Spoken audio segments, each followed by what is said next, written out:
नमस्कार। सूचना एवं जनसंपर्क विभाग की प्रस्तुति हिमाचल बुलेटिन में आपका स्वागत है। पेश है आज के समाचार।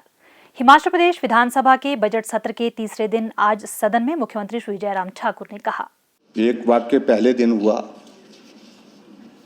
जो दुर्भाग्यपूर्ण था और जिस प्रकार का माहौल, जिस प्रकार का एक परिदृश्य हम अपने सामने आज देख रहे हैं, मुझे लगता कि यह भी दुर्भाग्यपूर्ण है। अध्यक्ष महोदय, आपने जब विपक्ष की ओर से इस बात के लिए एक प्रश्नकाल के दौरान माननीय सदस्य सुखविंदर सिंह सुक्खू जी ने कहा कि मुझे कुछ कहना है, आपने मौका दिया, पूरी बात कही उनने। पार्लियामेंट अफेयर मिनिस्टर ने भी अपना वक्तव्य आपके सामने रखा, अपनी बात रखी, अपना पक्ष रखा सरकार का। आशा कुमारी जी को आपने अवसर दिया, आशा कुमारी जी ने विस्तार से अपनी बात कही। एक लोकतांत्रिक व्यवस्था में इससे ज्यादा और क्या हो सकता है? बात कहने का अधिकार दिया आपने। और उसके बाद अध्यक्ष महोदय, जिस सदस्य को बार बार इंगित किया गया, नाम के साथ किया गया, डिप्टी स्पीकर को, वो इस माननीय सदन के सदस्य होने के साथ साथ में एक संवैधानिक दायित्व का निर्वहन भी कर रहे हैं। जब वो अपनी बात कहने के लिए खड़े होते हैं, उनको अपनी बात कहने से वंचित कैसे कर सकता है ये सदन? आपने नियमों के अनुसार उनको कहने का अधिकार दिया, किसी को क्यों रोकना चाहिए उनको? और जब उनका नाम बार बार यहां पर बाहर, अंदर भी और बाहर भी नारे भी लगाए गए, उनको अपनी बात कहने का पूरा अधिकार है अध्यक्ष महोदय। अब दुर्भाग्य से मैं इस बात को कह सकता हूं, जिस प्रकार का बाहर जो 5 माननीय सदस्य बैठे हैं विपक्ष के, वहां पर एक पोस्टर लगाया है, बताया गया, और उस पोस्टर पर जो भद्दी टिप्पणी जो है डिप्टी स्पीकर के अगेंस्ट की गई है, वो भी बर्दाश्त के योग्य नहीं। सोशल मीडिया में उसको वायरल किया गया। अध्यक्ष महोदय, वो जो पार्टी लंबे समय तक सत्ता का अनुभव का जिक्र करती है, और स्वाभाविक रूप से देश में, प्रदेश में लंबे समय तक सत्ता में आप लोग रहे हैं, इसमें दो राय नहीं है, क्या अनुभव से यही सीखने को मिला? यही संदेश आप दे रहे हैं? सीखा क्या फिर? जिस दिन पहला दिन था, एक व्यवस्था के अनुसार माननीय राज्यपाल महोदय अपने संवैधानिक दायित्व का निर्वहन करने के लिए अभिभाषण प्रस्तुत करने के लिए सामान्य सदन में पहुंचे। अब अभिभाषण शुरू किया। अभिभाषण शुरू करने के बाद अभी उन्होंने अपना अभिभाषण समाप्त नहीं किया था, उससे पहले ही विपक्ष के नेता खड़े होकर के उनको टोकने के लिए अपनी बात कहने लगे। योजना तो वहां पहले बनी हुई थी, करना क्या है? ये कुछ को मालूम था, कुछ को मालूम नहीं था। और ये सारी बातें आप मत करिए, ये हकीकत, ये सच्चाई है। ये परिस्थिति अध्यक्ष महोदय उस सूरत में आती है जब आदमी के पास शब्द नहीं रहते हैं, बोलने की स्थिति में नहीं रहता आदमी, लोकतांत्रिक व्यवस्था में उसकी आस्था विश्वास समाप्त हो जाता है, तब वो हाथ चलाने लगता है। अध्यक्ष महोदय, हम यहाँ हैं। विपक्ष को कोई आपत्ति है, कोई आप लोगों को लगता है कि अपनी बात कहनी है, हम जवाब देने के लिए तैयार हैं और हम हर तरह का सामना करने के लिए भी तैयार हैं।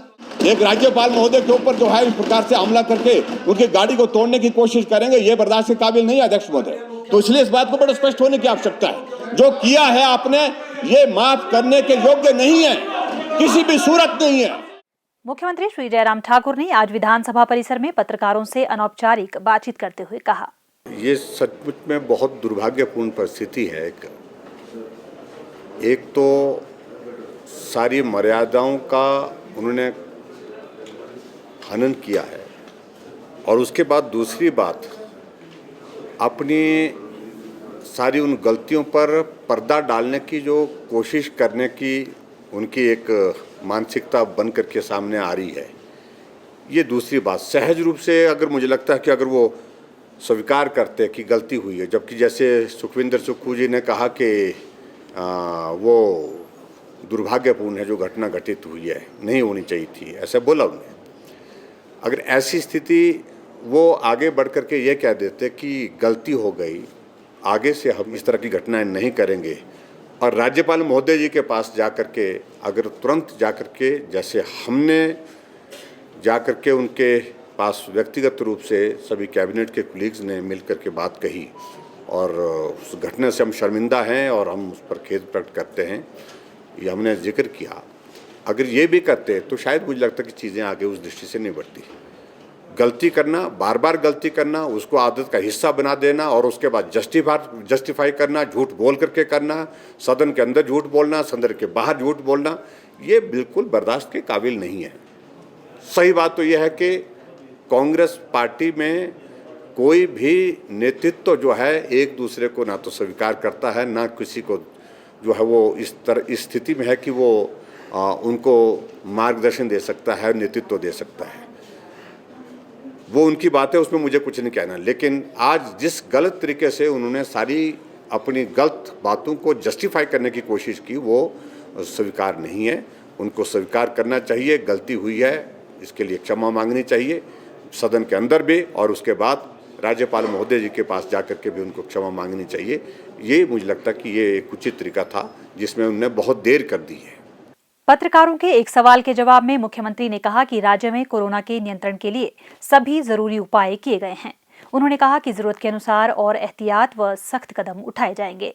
वैसे तो ये घटना एक जगह घटित हुई है, उसमें एक बहुत बड़ा नंबर निकल करके आया है और उसके कारण एकदम ही, अदरवाइज पूरे स्टेट का अगर हम देखें तो नंबर एवरेज लगभग वही है जो पिछले काफ़ी अरसे से चल रहा था। लेकिन एक जगह ऑल ऑफ ए सडन जो मोनेस्ट्री में जो नर्सिंग का उनका एक इंस्टीट्यूट है, उसमें ये नंबर एकदम आया है। हमने वहाँ पर कॉन्टैक्ट ट्रेसिंग के लिए कहा था। कॉन्टैक्ट ट्रेसिंग के बाद जब टेस्टिंग हुई है उसमें वो नंबर निकला है। मैं यही कहना चाहूँगा कि हम 1-2 दिन इंतज़ार करेंगे। अगर उसके बाद फिर अगर ये नंबर इसी तरह से बढ़ता रहा, तेज़ी से बढ़ता रहा, तो निश्चित रूप से और एहतियात और सख्त कदम उठाने की जहाँ ज़रूरत होगी विचार करेंगे। स्वास्थ्य एवं परिवार कल्याण विभाग द्वारा दोपहर 2 बजे जारी बुलेटिन के अनुसार प्रदेश में कोरोना संक्रमण की जांच के लिए आज 2129 लोगों के सैंपल लिए गए, जिनमें से 82 लोगों की रिपोर्ट नेगेटिव पाई गई है, जबकि 2046 लोगों की रिपोर्ट आना बाकी है। अभी तक 11,01,874 लोगों की जांच की जा चुकी है, जिनमें से 10,41,047 सैंपल की जांच नेगेटिव पाई गई है। प्रदेश में कुल 58,781 लोगों में कोरोना वायरस के संक्रमण की पुष्टि हुई है, जिनमें से 57,367 लोग इस बीमारी से ठीक हो चुके हैं और 418 व्यक्ति उपचाराधीन है। हिमाचल बुलेटिन देखने के लिए सब्सक्राइब करें YouTube channel DPR Himachal, follow करें ट्विटर @DPRHP, लाइक करें Facebook page information and public relations department Himachal Pradesh, visit करें वेबसाइट www.himachalpr.gov.in। इस अंक में इतना ही। कल फिर होगी मुलाकात, दीजिए इजाजत, नमस्कार।